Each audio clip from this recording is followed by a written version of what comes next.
안녕하세요, 개발자 여러분. 오늘은 스위프트 UI에 대해 이야기해 볼까 합니다. 스위프트 UI로 앱을 만들다 보면, 왜 이렇게 화면이 버벅거리지? 또는 아무것도 안 바꿨는데 뷰가 계속 새로 그려지는 것 같네? 하는 경험 다들 한 번쯤 있으실 겁니다. 이 문제의 중심에는 바로 상태, 즉 스테이트가 있습니다. 특히 에스테이트, 이 프로퍼티 래퍼를 어떻게 다루느냐에 따라 앱의 성능이 크게 달라질 수 있습니다. 이번 시간에는 왜 스위프트 UI 뷰가 불필요하게 자주 재구성되는지 알아보고 에스테이트를 제대로 마스터해서 앱을 훨씬 더 빠르고 쾌적하게 만드는 비결을 파헤쳐 보겠습니다. 스위프트 UI의 가장 핵심적인 원칙은 비우는 상태의 함수다라는 것입니다. 이게 무슨 말이냐면 화면에 보이는 모든 것은 데이터, 즉 상태에 따라 결정된다는 뜻입니다. 그리고 에스테이트로 선언된 프로퍼티의 값이 조금이라도 바뀌면 스위프트 UI는 데이터가 바뀌었으니 화면도 새로 그려야겠다 라고 판단하고 해당 뷰의 바디를 다시 계산합니다. 뷰의 바디가 재계산된다는 것은 뷰를 처음부터 다시 그린다는 의미와도 같습니다. 간단한 카운터 앱을 생각해 볼까요? 숫자를 올리는 버튼과 현재 숫자를 보여주는 텍스트가 있습니다. 여기서 숫자를 에스테이트 변수로 관리하겠죠. 버튼을 누를 때마다 이 숫자 값이 바뀌고 스위프트 UI는 텍스트를 업데이트하기 위해 뷰 전체를 다시 그립니다. 이건 당연하고 예상된 동작입니다. 하지만 만약 이 카운터 뷰 안에 프로필 이미지, 사용자 이름, 설정 버튼 등 전혀 상관없는 요소들이 잔뜩 있다면 어떨까요? 그저 숫자 하나 바뀌었을 뿐인데 이 모든 요소들이 포함된 뷰 전체가 다시 계산되는 겁니다. 이게 바로 성능 저하의 주범입니다. 특히 뷰의 로직이 복잡하거나 레이아웃 계산이 까다롭거나 여러 뷰가 중첩되어 있을 때 이런 불필요한 재계산은 앱을 눈에 띄게 느리게 만듭니다.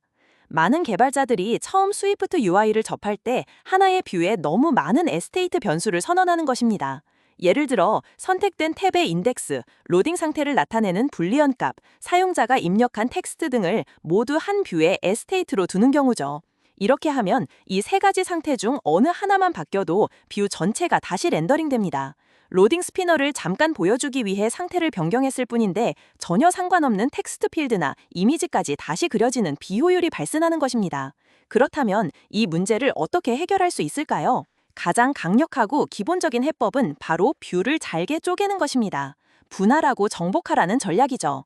거대한 하나의 뷰에 모든 상태와 로직을 담는 대신 기능별로 작은 뷰로 나누고 상태는 그 상태가 꼭 필요한 뷰에 최대한 가깝게 위치시키는 겁니다. 앞서 말한 프로필 뷰 예시를 다시 들어보겠습니다. 사용자 프로필을 보여주는 뷰 안에 사용자 이름, 온라인 상태, 다크모드 설정 같은 상태들을 모두 에스테이트로 선언했다고 가정해보죠. 사용자가 다크모드 스위치를 켜는 순간 온라인 상태와는 아무 상관이 없는데도 뷰 전체가 다시 그려집니다.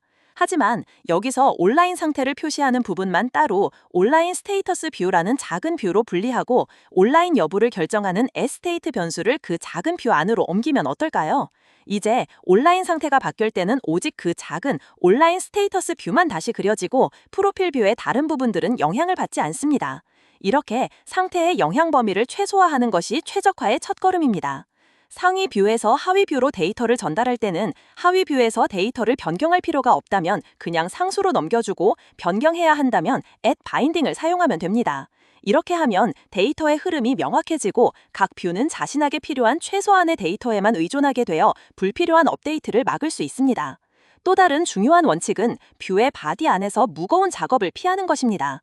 뷰의 바디는 언제든 여러 번 호출될 수 있기 때문에 항상 가볍고 빠르게 유지되어야 합니다.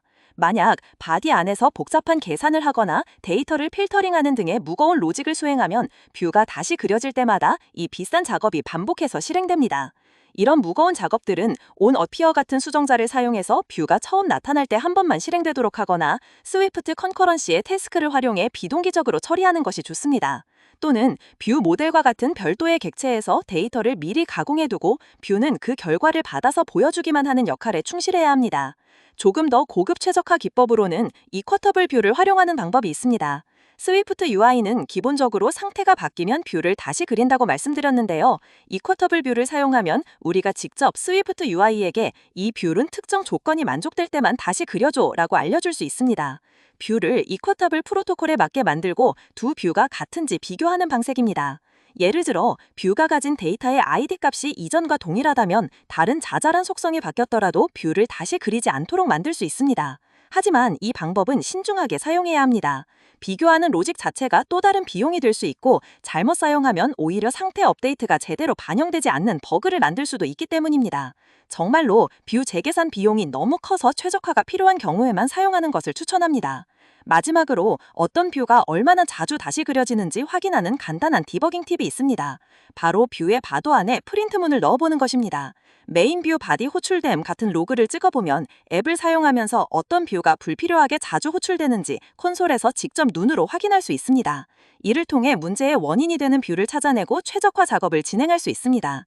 자, 오늘 내용을 정리해보겠습니다. 스위프트 UI 앱의 성능을 높이고 불필요한 뷰 재계산을 줄이려면 다음 4가지를 기억하세요. 첫째, 에스테이트의 사용을 최소화하고 상태의 영향 범위를 가능한 한 좁게 유지하세요. 둘째, 거대한 뷰는 기능별로 잘게 쪼개서 독립적인 컴포넌트로 만드세요. 셋째, 뷰의 바디 안에서는 무거운 계산이나 데이터 처리 로직을 피해야 합니다. 이런 작업들은 온 어피어나 비동기 태스크 또는 뷰 모델로 옮기세요. 마지막으로 꼭 필요한 경우에만 이쿼터블 뷰를 활용해 수동으로 뷰 업데이트를 고려해보세요. 여러분이 작성한 아름다운 코드를 사용자가 직접 볼 수는 없을 겁니다. 하지만 이런 최적화를 통해 앱이 훨씬 더 빠르고 부드럽게 동작한다는 것은 분명히 느낄 수 있을 겁니다. 그리고 그 경험이야말로 모든 최적화 노력의 가장 큰 보상일 것입니다.